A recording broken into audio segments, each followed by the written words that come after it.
Hey guys, before the video gets underway, let's try to shoot for 40 likes on this video. We've done it before. I know we can do it again. Welcome to Downtown Sports. My name is Downtown Stephen Brown, and in today's video, before you leave an angry comment in the comment section, hear me out on this one. And I mean, of all the crazy shenanigans that the Maple Leafs have pulled over the years to save even $1 in terms of the salary cap, I don't think that this would even crack the top 5.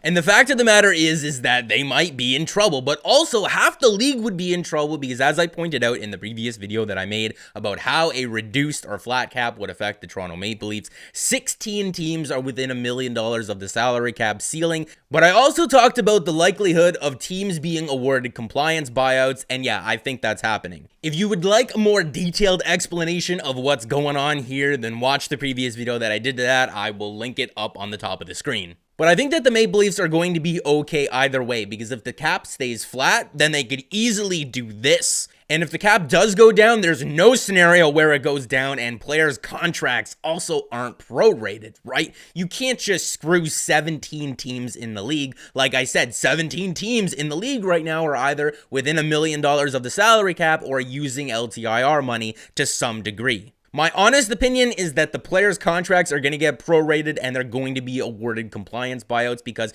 the compliance buyouts will encourage spending, right? If you're able to free up $4 million off of a player that, doesn't really have a lot of value on your team, then you're going to be able to spend that $4 million somewhere else. Because if the NHL doesn't do that, then teams aren't going to be spending money this offseason, and the offseason's going to suck, and players are going to be upset and whatnot because money's not being spent. But if you allow for the compliance buyouts, if you prorate the contracts, then it will encourage spending, and we will avoid what the MLB has had for the last couple of seasons, where nobody's spending money on free agents.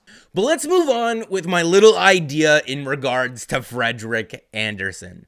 And the reason why Frederik Andersen is a casualty of this has nothing to do with his actual play or how I like the person, because I love Frederik Andersen. But it has everything to do with his contract and the fact that he's the only Maple Leaf making any sort of significant money that's going to have 1 year left on his contract after this season ends. And the stem of my idea here comes from this Brooks Orpik trade that happened in the 2018 offseason.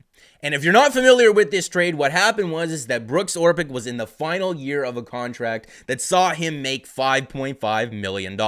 And at that point in Brooks Orpik's career, he was not worth $5 million or $5.5 million at all. But the Washington Capitals still really wanted Brooks Orpik on their team because he was a valuable member in the dressing room, and they still thought that he could contribute, but they needed him to be at a lesser cap hit.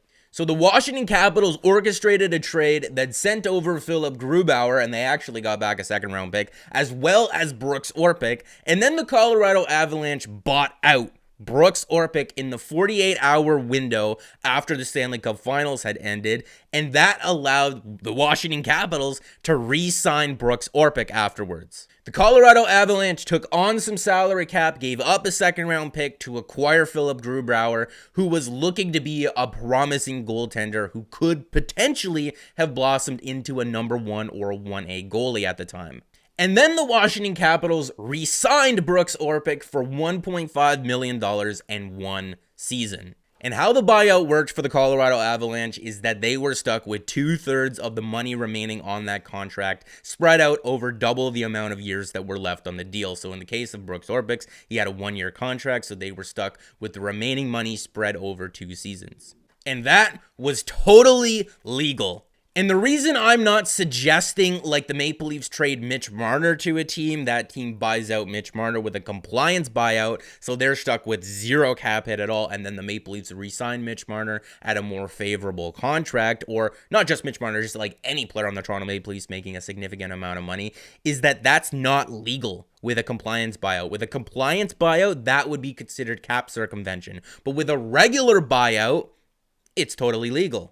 And the reason why Frederik Andersen is a casualty in this experiment and not someone else is because he has 1 more year left on his contract after this one. And because buyouts are spread over double the amount of years that are left in the contract, teams are going to want a ridiculous kickback on players with 2 or 3 or 4 or 5 years remaining in their contract, because they're going to be stuck with that on their books for double the amount of time.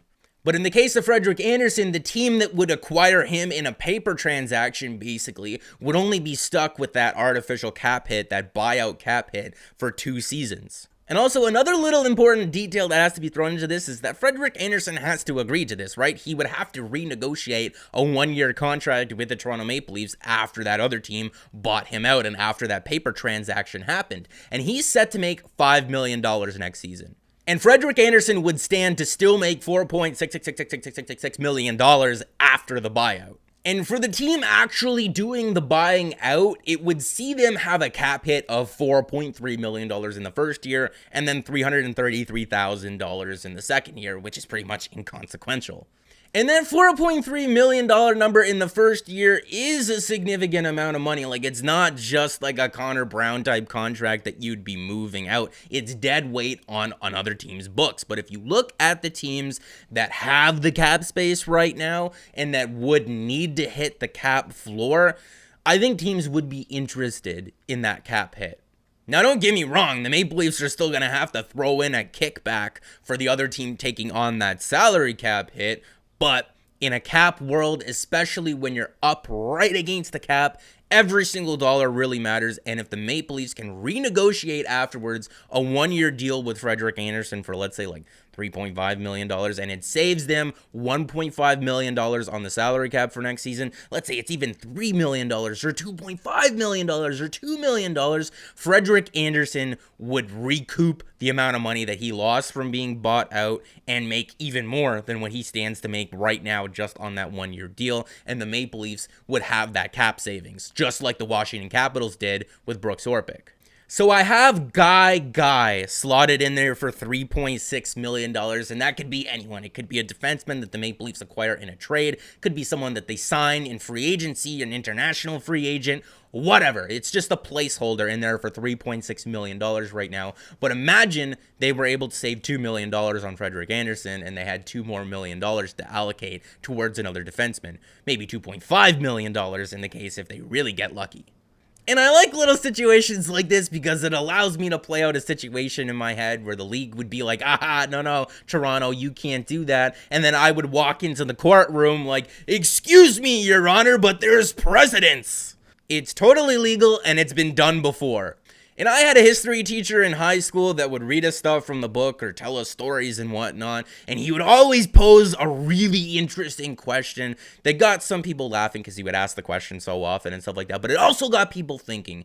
He would kind of kick back in his chair a little bit, and he'd be rubbing his chin, he'd be kind of looking off into the distance, and then he would go like this with his hands, and he would look at us and say, who benefits in this situation? And the answer to that question in this situation is everyone. Well, let me know what you think of my crazy idea here. Let me know if you think it's even crazy, because I think it's actually pretty neat. Let me know down in the comment section what your thoughts and opinions are, and make sure to leave me a like on this video as it does help out the channel a lot, and subscribe for more because more is always on the way. And guys, let me know how you're doing down there with your quarantine and your self-isolation and how things are where you are in the world.